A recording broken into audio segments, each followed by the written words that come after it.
So let's have a look at the course structure.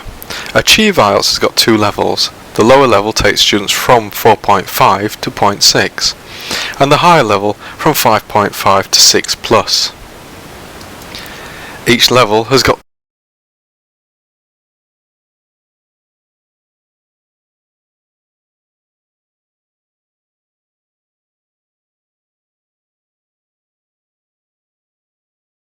however, 12 is that we also teach cultural awareness. And these 12 units are divided into 3 blocks. Why do we do this? The first block we call the social block, and this helps students with and also study skills, speaking and the listening tests, their course, in which students are exposed to a variety of social exchanges. In the next block we call the technical block because it focuses on the technical things that they need to do in the speaking like describing a diagram or describing and in the writing test part 2.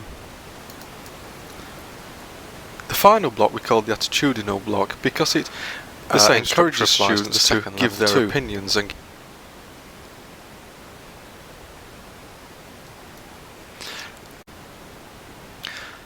Let's have a look now at how a unit is organised. Units are split into 5 sections: an introductory section, a listening skills section, a reading skills section, speaking skills and writing skills, to reflect the organisation of the test. We'll have a look now at an introductory section.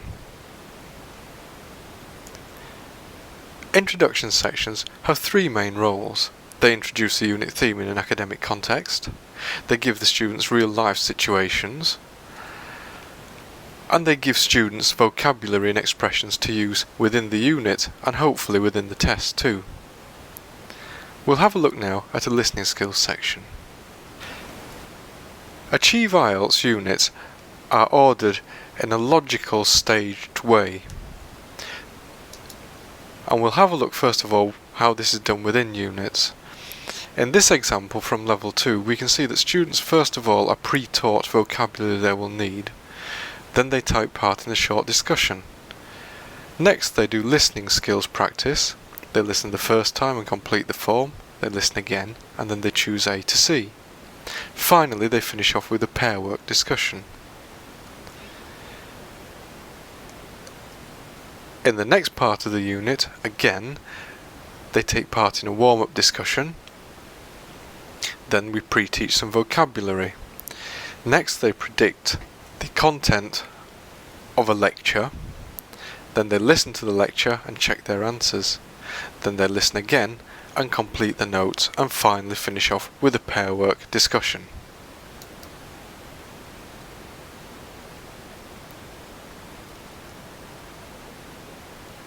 This stage progression is also between units. For example, with the speaking test we start off with students first only practicing part 2. In later units they practice part 2 and some rounding off questions, and we build up until finally in the later units they're practicing the complete test.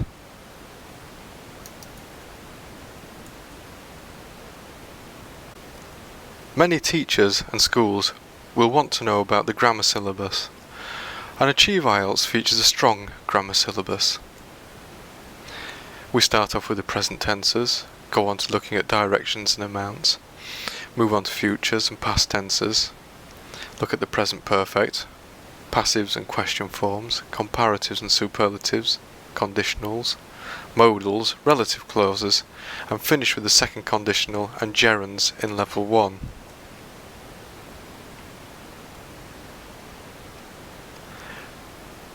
In level 2, we start by revising present and present perfect tenses, go on to negatives and numbers, then revise comparatives and superlatives, revise past tenses, revise present passives, and then move on to have a look at present perfect and future passives, futures, past perfect, third conditional, relative clauses, reported speech, reporting verbs, future continuous, and finally inversion.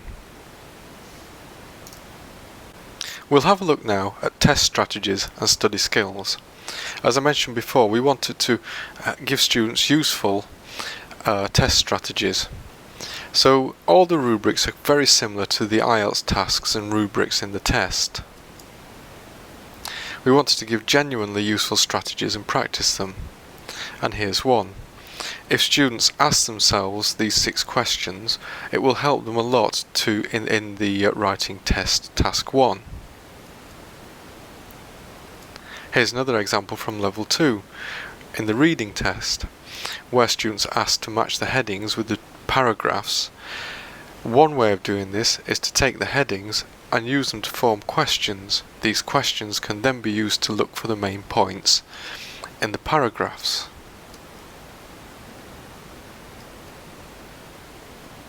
We wanted to give students an overview of the test, and here students complete the table to find out what exactly each test contains and what kind of activity they'll be asked to do in the test. Let's go and have a look at the study skills now. We put an emphasis on independent learning because we think it's very important. And here are some activities to promote this. First of all, a quiz. Another quiz about writing and proofreading and planning. And finally, listening to a lecture about study skills from level 2. The workbook carries most of the study skills work. And here we've got a list of study skills in both levels. Remembering vocabulary, keeping a vocabulary notebook, revising vocabulary, etc. I've already mentioned that Achieve IELTS features units based around themes, with the introductory section introducing this theme. We chose this way because it gives students something to write and talk about in the writing and speaking test. It also builds up an understanding for and against current issues, for example GM food, transport and energy. And it increases students' vocabulary. If we take an example from Level 2, Unit 2, we can see the vocabulary load in the unit based around money.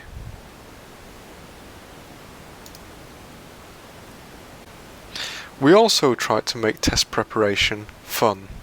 We did this by introducing quizzes for test preparation, trying to make describing diagrams and processes a little bit more fun by doing pair work with them, using walk round or information gathering activities in order to prepare for a writing task. So before we move on to look at the workbook and the teacher's book, let's quickly review our approach to teaching and learning in the student's book. We wanted a course that was easy to use, and we wanted to start with the student's own experiences and expectations. Very importantly, we wanted to feature real task types from the test and real situations from higher educational life. We wanted to be positive about the test and show that test preparation can also be fun. We wanted a staged progression throughout the units so that we start off with smaller parts and then build through to whole test practice. An important part of the course is that success leads to success.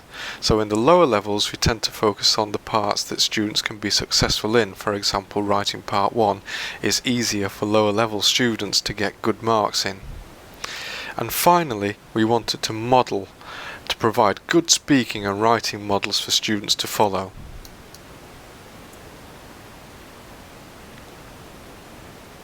We'll quickly have a look at the workbook now. The workbook reviews and practices all the key skills, including pronunciation. It reviews and practices the main language points, and there's a focus on vocabulary.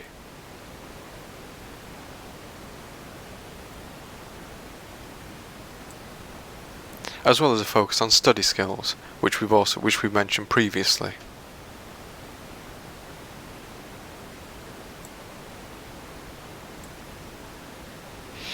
There's also some practice for the general training module. The teacher's book, of course, includes full instructions and answer keys. It also features background information. Here's some information about the first week at university, which is often called Freshers' Week in Australian and British universities. It contains alternative activities or additional activities for teachers to use, for example dictation bingo. Importantly, the teacher's book contains model writing answers. It's got a suggested answer, a student's actual answer, and an examiner's comment on the student's answer. And these are photocopiable for teachers to use how they wish to use them.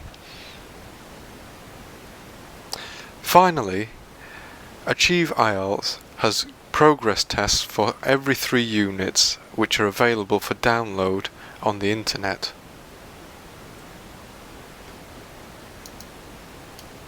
And that's all from me. So just to briefly recap on the main points. IELTS reflects the academic culture in which it's set. So we need to teach students about academic life. We need to teach them the vocabulary featured in the test, and we also need to teach them the situations featured in the test. And this can lead to a motivating and interesting course with a rich cultural syllabus. And if students do manage to be successful and get the IELTS score they need to go into higher education in an English-speaking institution, hopefully we've given them some of the skills to be able to cope with this. Thank you very much.